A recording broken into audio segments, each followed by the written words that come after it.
So like, I don't know what this is claiming to be, but this is not a pancake. Hey, what's up you guys? I'm Sarah Labrat, and today's video is just going to be a super chill Scribbler unboxing video for June and July. For their June and July boxes, because I am currently in the middle of trying to write 10,000 words in 4 days, which is not a lot for a lot of people, but it is a lot for me. And so this is just a great way to treat myself and help myself relax a little bit because I have not yet opened the June and July Scribbler boxes. This is not at all sponsored. I just really like this company. I actually used to work for this company and I am still subscribed to them because I love it. So we're just gonna cut into the June box and see what was in it. I have been super busy the past several months and have not opened these boxes in a long time. So I'm honestly like not even sure what the themes for these boxes are. So this is going to be really fun, kind of like Christmas, because I really don't know what's gonna be in these boxes today. I have been subscribed to this company since the beginning. I worked for them about a year ago and I think they've been in business for almost 3 years now. So yeah. Every Scribbler box comes with a Scribbler writing contest on top. And this one says, write a short scene that starts with a quiet character moment before plunging into action. That's like literally what I'm writing right now for my project for Camp NaNoWriMo, which is the one that I'm trying to do 10,000 words in 4 days on because I really need to finish it before Friday. And I was at 20,000 words this morning and I want to be at 30,000 by the end of the week. So it has been a lot of quiet character moments before plunging into action, which is my favorite thing to write anyways, is that transition. And it says, remember, action doesn't have to be a door being broken down, though that counts too. And then they select one winner and send a bonus gift to them. Because this was the June box, this one has already expired, but I really like that prompt. Then, of course, we have the infamous orange crinkle paper. And a lot of it. Like, this stuff is going to be all over my carpet when I'm done. Okay, I mean, it's very bright and cheery, which is always fun, but like, wow, there's a lot of it. And it just gets everywhere, which I'm not complaining about, even though I technically am. Okay, the first thing that's sitting on top here is a notepad that says future bestseller.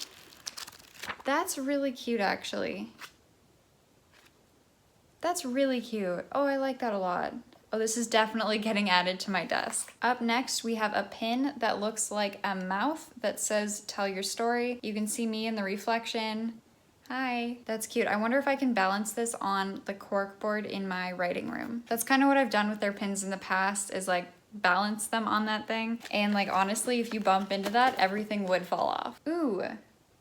Next up is a bag of tea, and it's called PJ Soiree. It's a citrus chamomile tea that's naturally caffeine-free. I was actually just thinking, like yesterday, about how I wanted to start bringing tea to work because my office is so freaking cold that this is fantastic. Although bringing a tea called PJ Soiree to work, the name makes me think that it might put me to sleep, which is not ideal in a workplace scenario. Also, I have not yet mentioned this, but Scribbler was founded by Victoria Scott and Lindsay Cummings, who are both best-selling authors, and they made this subscription box for writers from writers, and so everything in this box is curated by them as writerly gifts every month that show up at your door, which are always really fun, and they always seem to show up at my door when I'm hitting like a rough spot, which is kind of fun that I'm opening them today because again, in these last 4 days of Camp NaNoWriMo July, I am trying to write 10,000 words. It looks like we have a writing map up next. This thing will unfold in just a second. Welcome to the world of writing maps. Writing maps are devised to inspire writers of all levels to create fiction and autobiography, short stories, and novels. Our writing prompts and story ideas are devised to help you transform people, places, objects, and memories into stories and make the craft of writing fun and relevant to life. We are an inspiration in your pocket wherever you go. No need for complicated how-tos. These maps will get you writing right away, guaranteed. I'm honestly procrastinating writing right now. I have to write like 500 more words tonight, so we're gonna open this thing and see if it has any writing inspiration or writing prompts that would be helpful for the next like 500 words I need to write. Actually, one of these says, write about a close friend whom you no longer see due to distance, death, or falling out. And then it has more to that prompt, but that's actually applicable to like the scene that I'm writing right now, which is very weird, but interesting. Okay, so this is my absolute favorite part of every single Scribbler box I've ever received, and that is the writing passport. They put one of these booklets in every single one of their boxes. This is my absolute favorite part. It is basically a short essay from Scribbler describing pacing, and then a short essay on the same topic from the author whose book was featured in this month's box, which I have not yet gotten to yet. I can't see it yet. And basically it's a guide on how to write pacing in this instance. And so I collect these, and these are sitting on my bookshelf, I believe. If they're not on my bookshelf, then I need to find them. But I collect these, and I find these so absolutely insanely helpful and packed with good advice from a variety of authors. That's cute. Yes. You are a writer. I strongly believe that you are a writer as soon as you start writing, you are an author as soon as you finish writing something, and you are a published author as soon as you get published. So, I am absolutely a writer. I'm also an author. I just am not yet a published author, but I will hopefully be pursuing that before the end of the year. In addition to the learning materials that they include in these boxes, we have the Publishing Process Inside Look, called the PPILs. And every single box includes a little bit of a sneak peek inside of the publishing world and something about the publishing process. So in this instance, this is the query letter from the author who wrote the book that is featured in this box, which I'm still not to yet, but how she landed her agent. So very cool. I also collect these, a few of them. I want to say at least 3 of the letters so far have been about query letters, which when I'm closer to querying in the fall, maybe early winter, I will be reading through all of these query letter publishing process inside looks so that I am the most informed I can possibly be, as well as doing research online to make sure that I am completely prepared for querying and everything that querying brings. So it looks like I missed this one, but they leave these live interviews up on YouTube for like 60 days or something if you have the code, which is on the back of this thing, which I can't show you guys. But apparently June's interview was with Eliza Swift, who is a senior editor of children's and young adult books at Source Books. Okay, so senior editor. And basically if you join them live on YouTube for this, you can type in your questions for whoever they're interviewing, and basically you just get to like learn a little bit more about the publishing world and everything about writing and publishing a book.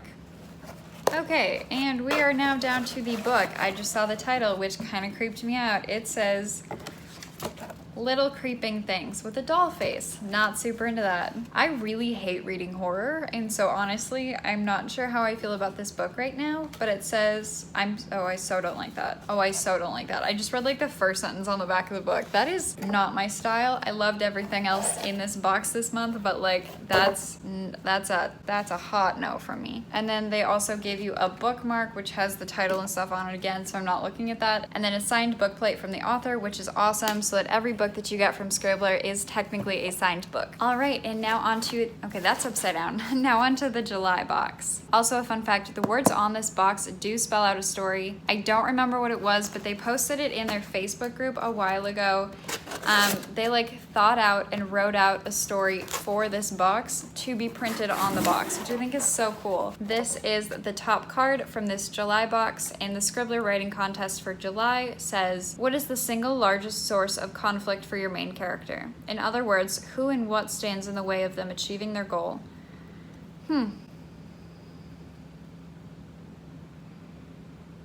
Honestly, my brain is so fried right now that I can't answer that because, again, I'm trying to do this ridiculous writing goal this week. But here we go with the more crinkle paper. It's such a cheery color, but like, oh my gosh, it's going to be everywhere. Thankfully, it kind of sticks to itself, but like, dang. Also, there's a lot of it in it, but like, it's not like they're using it to take up space because there's plenty of other stuff in here. This is just like crammed along the edges. Oh, this is so cute. This looks like an iron-on patch, but it says the right stuff on what looks like a book. That is so cute. And this has great colors, the yellow, the red, and the blue to go on my writing corkboard that's in my office. And so that is absolutely adorable. I am so keeping this. And this is so going on the board. And like, I could probably get a push pin through this so it might not fall off. Up next, we have another notepad of sorts, but it says character notes, and it looks like there's like a coffee stain on it, which is interesting because like when I opened the box and I first saw this, which was like moments ago, I actually thought that it had a coffee stain on it, but it is definitely just printed that way. That's really funny. Basically, the options are protagonist, minor character, and antagonist, and then you have columns for goals, obstacles, strengths, weaknesses, favorite things, party trick. That's a fun one. And ways you will torture them. Oh my gosh, yes. That is incredible. I love this just for the bottom part. I do not like the coffee stain part just because I love brand new notepads and notebooks, and so that's gonna bother me a little bit, but this bottom part is absolutely gold. Alrighty, next up in the box, we have The cure for writer's block. I don't know what this is because the only cure for my writer's block during this month has been my chocolate chip pancakes, maple almond butter, and whipped cream. So like, I don't know what this is claiming to be, but this is not a pancake. All right, let's read the back. Why do some writers never seem to have a problem producing a nearly endless flow of stories while others find themselves perpetually staring at a blank page? From inception to completion, the cure for writer's block helps you diagnose what kind of writer's block you're experiencing and how to cure it. Writer's blank, when you really want to tell a story but have no idea what to tell.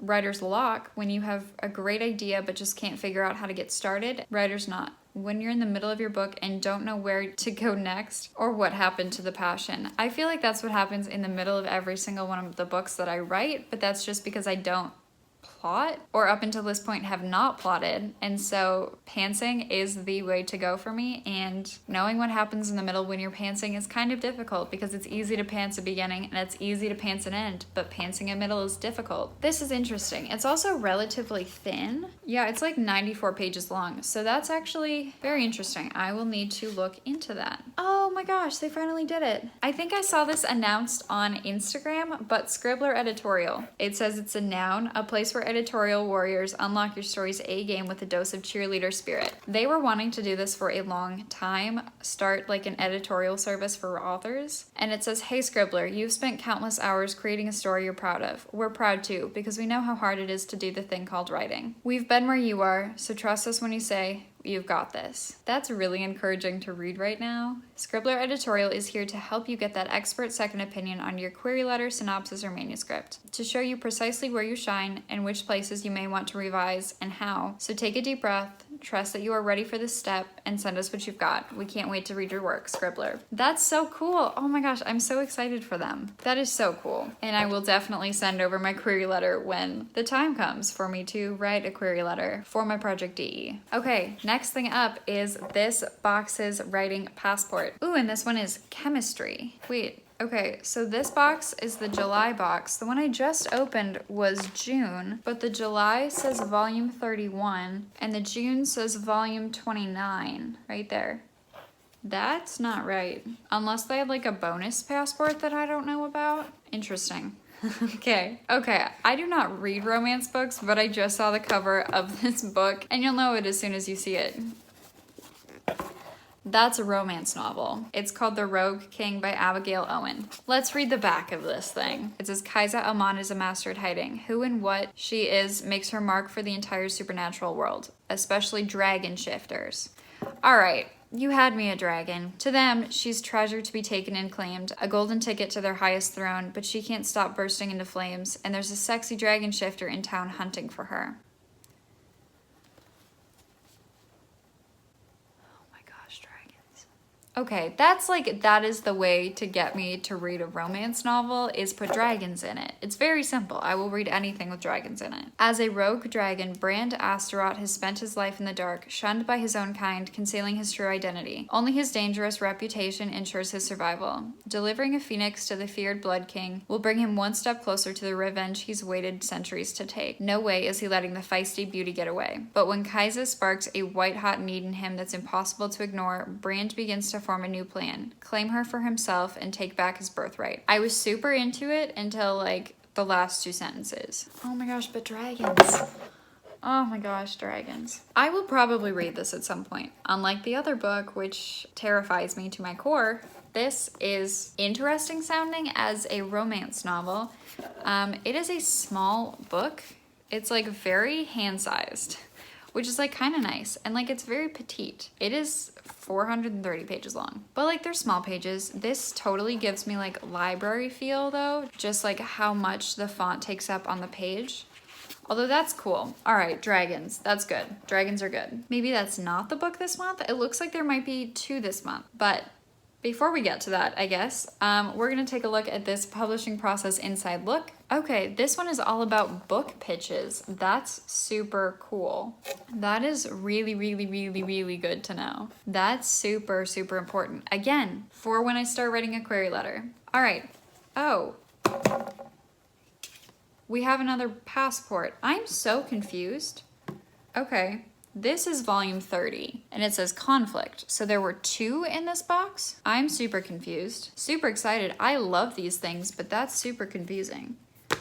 Very confused, not complaining. All right, the invite for this month is with Erica Silverman, who is an agent at Trident. That's cool. She uses her knowledge of the movie business to handle book to film and TV rights for many of Trident's agents. Her client list is fairly eclectic. Her interest lies less in genre than in great storytelling. That's so cool. I so need to listen to this one. Okay, so this interview is happening in August. I will definitely be there for that. I'm putting this on my calendar, especially because I just did that video about my author goals and dreams, and one of the dreams that I talked about did have something to do with a TV or movie adaptation, and so this is super interesting. Oh, that's a good one. And again, we got a signed book plate, which I'm wondering, I can't tell what that's supposed to be, and if that's for Andrew Main or Abigail Owen. They both start with A's. I'm assuming that because this was at the bottom of the box, this is the book of the month. But let's see. It's called The Girl Beneath the Sea. The book I'm writing right now is a freaking Hades and Persephone retelling with mermaids. And so, like, what is happening? Oh, it's a thriller. That's interesting. Especially with, like, the fact that it's a scuba diver on the front. I scuba dive. I do not want to read a thriller about scuba diving, or I will never go again. Let's read the back, see what that's really about. Secrets, deep and dark. For a Florida police driver, not driver, it's diver, oh my gosh. For a Florida police diver, danger rises to the surface in an adventurous thriller by the Wall Street Journal best-selling author of The Naturalist. Nice. Coming from scandalous Florida treasure hunters and drug smugglers, Sloane McPherson is forging her own path for herself and for her daughter, out from under her family's shadow. An auxiliary officer from Lauderdale Shores PD, she's the go-to diver for evidence recovery. Then Sloane finds a fresh kill floating in the canal, a woman whose murky history collides with Sloane's. Their troubling ties are making Sloane less a potential witness than a suspect. Okay, I'm not gonna read the rest because it's like 11 o'clock and I'm gonna be easily scared. Just like that first part kind of sounds like The Outer Banks on Netflix, which is really funny because I know it's not. But that's funny. Okay, wow. That is it for the June and July Scribbler unboxings. I really liked the stuff in these. I can't wait to use like the extra like goodies and stuff that I got. Those are from July. These are the ones from June. That's awesome. All right, that's it for me today, you guys. Thank you so much for watching. If you liked this video, please give it a big thumbs up because it really supports my channel by showing the YouTube algorithm that you enjoyed my video and that someone else might too. If you are not already subscribed, you might want to subscribe because I have a couple of very interesting videos coming out soon. Hopefully one of them is going to be about my race to the end of Camp NaNoWriMo July, and then one of my other upcoming videos will be a 1-year celebration of being on AuthorTube. So thank you guys so much, and subscribe if you have not already. I post videos twice a week on Mondays and Thursdays, and occasionally do live streams, and so I will see you guys next time with another video. Bye!